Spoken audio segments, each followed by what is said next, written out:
Hi everybody. So in this video I want to talk about the 12 astrological signs, okay? And the way I'm going to talk about them is probably the way you guys haven't heard it before, but um, there's a whole lot of information out there that is now rooted in the truth.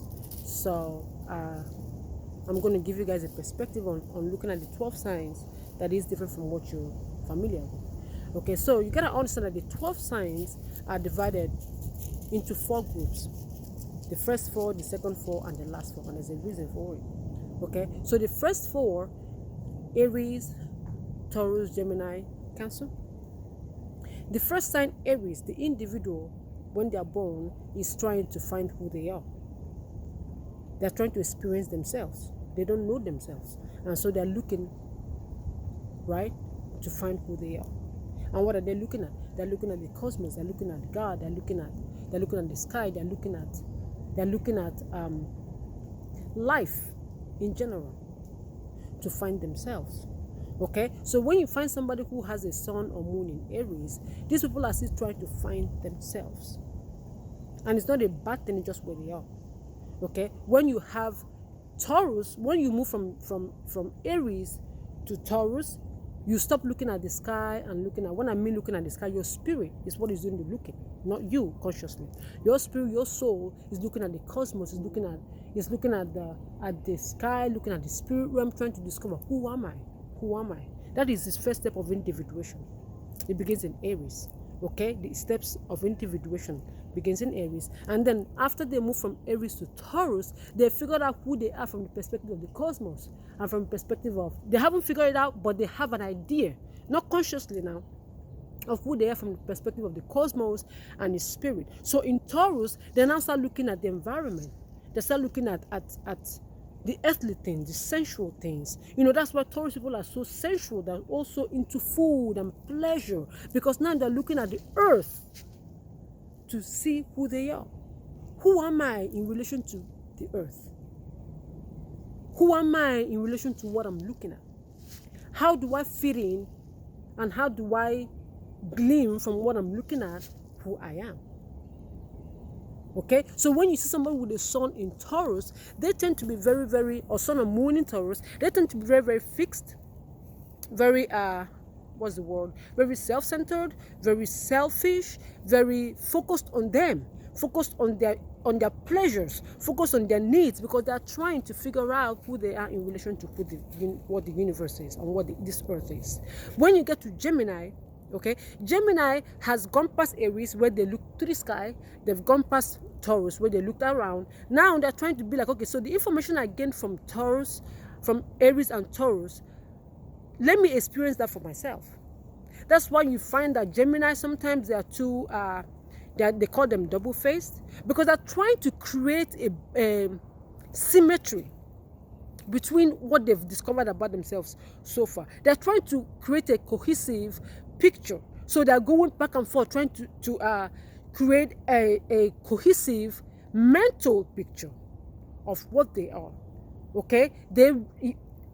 I'm not going to go there. So they're trying to create a cohesive picture of who they are. So they keep going back and forth about things. They're not doing it to be mean. They're just trying to figure out, okay, so how does this, serve me? How is this me? This could be me too. This could not be me too. So when they get past Gemini, okay, and then where they're looking at this information, they are looking at it based on what they collected from the Aries and Taurus. And now with Gemini, that they are trying to create a symmetry. They're trying to create an organized, they're trying to organize the information. So to organize it, they're kind of going both ways. They're still trying to figure out which is what. In Cancer, they've figured out in Gemini. So when you have somebody with a sun or moon in Gemini, you're going to find somebody who keeps going back and forth.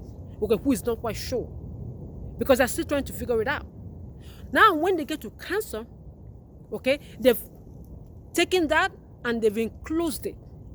Think of the Cancer as a crab, right? They've enclosed all the information they've gathered in the sun, in the one Aries, Taurus, Gemini. Now in Cancer is enclosed within. It's inside now. They've enclosed it. Cancer represents the skin. Is enclosed now.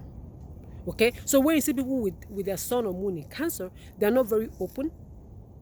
Okay, they're not very open to people. They're very closed in.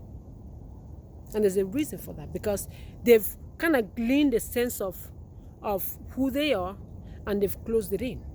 Now, when they move from Cancer to Leo, the Leo is about discovering what it is that they've closed within. What is that?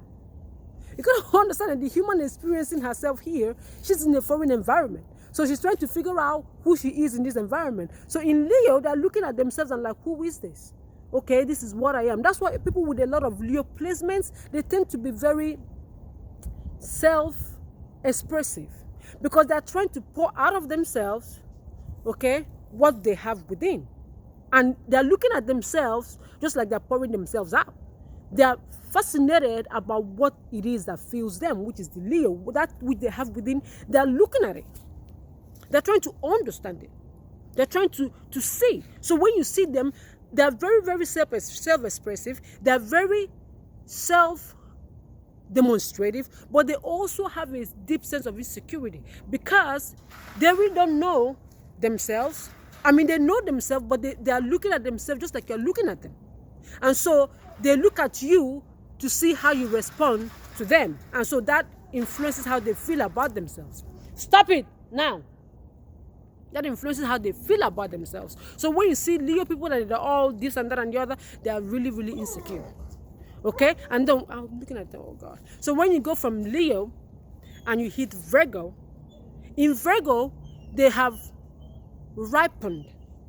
Because in Leo, they have seen, remember, because Leo, your sun or your moon being in Leo, they have been able to, or even your Mercury, it goes through all the planets. So you go through all the planets while you're experiencing all these things. You go through sun, moon, Mercury, Venus, the same thing.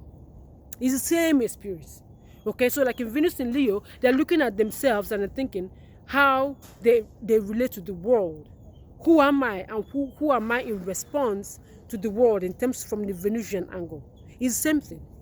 Okay, and so they have a very deep insecurity, because they're looking at themselves, they're expressing themselves, but they're also looking at you to see how you respond to them. And so how you respond to them tells them a lot about them. So it's complicated. When you get to Virgo, Virgo has stopped doing all of that. Virgo has gone through Leo and now is in a state of maturity. They have ripened, they have matured. They have seen themselves. They are in that place where they are truly mature. Now, when it now gets to Virgo, Virgo is no longer about looking at themselves anymore. Virgo is about beginning to look at other people, but not in the sense of, oh, I want you to be part of me. Virgo has ripened, and so they have come to a place of plateau as a developing or evolving as an evolving ego. Okay, so that's why when you see a lot of Virgo people, they're not very open to other people. They tend to be critical a lot of other people, because they feel like where they are, they've matured, and that's where other people ought to be. And so instead of them to, they don't know how to not to use their own barometer or their own scale to measure other people. They don't know how, because they are so aware of themselves, and they're so aware of who they are, that they use who they are to measure other people. Does this make sense? So you find Virgo people very not open to other people, because they have developed, remember, they have developed from Aries to Virgo. They've reached a state of individual maturity. So now they are using themselves as a barometer with which they're measuring other people. And so you find a lot of Virgo people very critical, very judgmental, because they feel like, you should be this and you should be that, because I am this and I'm that, which is not the right thing to do. But I will do the other 6 signs in my next video.